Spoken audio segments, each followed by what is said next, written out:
وجب حمد الخالق الرحمن على عبادي مدى الأزمان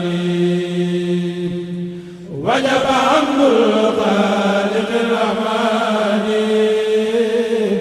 على عبادي مدى الأزمان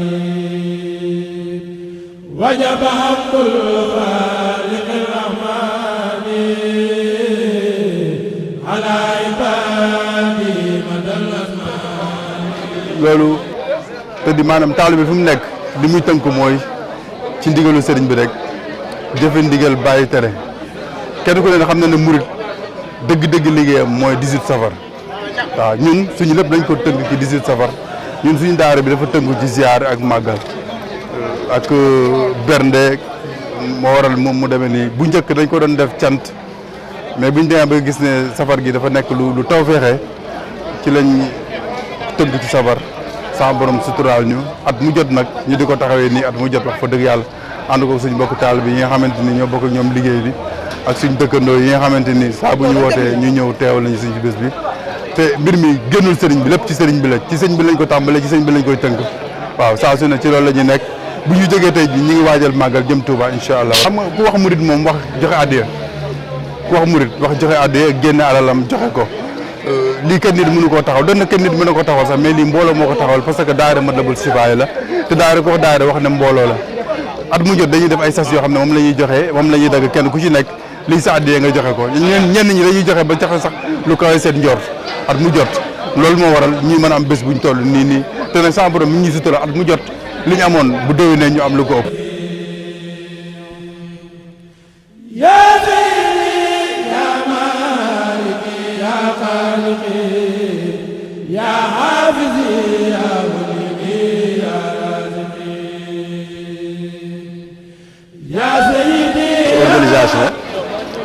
te organisation bu jaaree yoon lépp day jaar yoon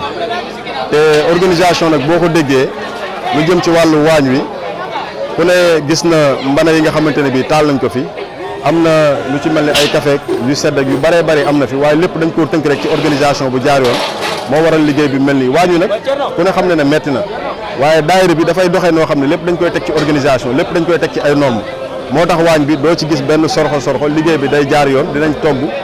dana doy dana neex te buñ paree danañ ko séddale ba ñëpp maanaam mën cee gis seen bopp sans problème lépp rek comme ni ma koy waxee dafa tënk ci organisation bi ndax ni ñu organisé woo dañoo boole suñ lépp mu doon benn kàddu gi kenn moo koy jiite bu nee def leen ñu def bu nee bàyyi leen ñu bàyyi loolu moo ñu may tey waañ wi maanaam du am benn pëccoxoo dañuy liggéey normalement pare séddale su ko defee ñëpp daal di dem ñibbi. waaw xam nga ni ko sëñ bi waxee rek xaraj ci yow ma sabt saamina xasar li xidmatil muxtaari fi chahri safar ku ne xam na ne benn yemul dong ci ay ceeb café Touba gaa ngi fi defar nañ fi ay bisap ay citronnade ay was yu bëree bëri yu sedd yoo xamante ne bi am na fi ndox mi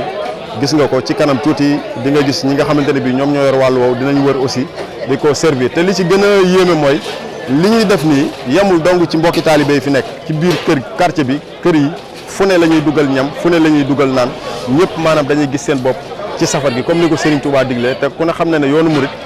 dafa social dañoo social bi nag dañ koy yaatal ba mbokki taalibe yeeg dëkkandoo yeeg ñëpp maanaam mën cee gis seen bopp.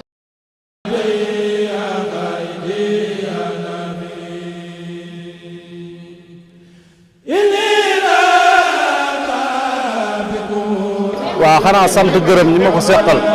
ku ne xam na ne jamono ji neexut te wax dëgg yàlla ku ne safar xam ne safar ku woo mbooloo mu mel nii xam nga ne budget bu am doole lay doon te yàlla dogal na sas yi ñu doon laaj ñu bokkal daayira bi ñëpp matale nañ seeni sas ba tey moo tax ñu ñëwee taxawal bés bu tel nii di ko taxaw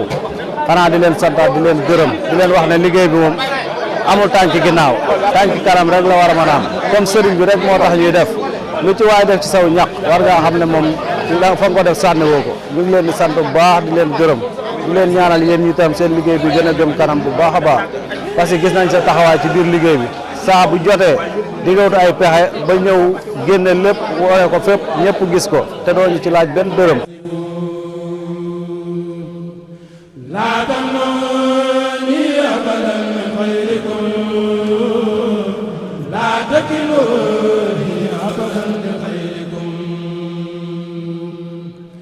لا Voilà, comme vous l'avez vu, aujourd'hui nous sommes à notre 4e voire 5e édition de cette journée de Safar organisée par le Daïra Matlaboul Chifa'i en répondant aux recommandations de Cheikh Ahmadou Bamba Khadim Rassoul qui, je rappelle, après le retour de son exil au Gabon, a demandé à tous les mourides, d'une manière générale, à toute la Oumma islamique, de lui remercier le bon Dieu. Et parmi ces remerciements, Serigne Touba a voulu, ou bien a souligné deux aspects cruciaux qui sont très importants. La nourriture, communément appelée le bernde, et en plus de ça, les récits de Coran et des Khassideux. Et comme vous l'avez vu, depuis ce matin, nous avons pu quand même distribuer ces bernde.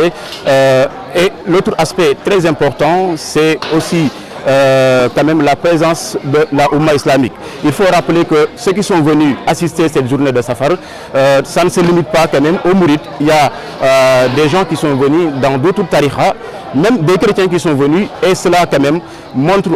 en fin de compte ce qu'on appelle le renforcement de la cohésion sociale. Et qui dit Ziguinchor quand même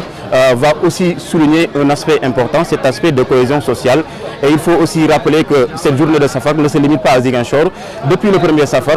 comme on l'a fait à Ziguinchor, dans les autres régions, au Sénégal et au diaspora quand même, les mourides s'activent pour montrer aux gens que le Magal de Touba s'approche. Et les recommandations de Cheikh Ahmadou Bamba Khadim Rassoul, tous les mourides quand même vont répondre à ces recommandations. Et je l'ai dit tout à l'heure, parmi ces recommandations, nous avons cité la distribution des nourritures, c'est-à-dire les berndes, les récits de Coran, des Khassideux, et cela va continuer tout au long de la journée.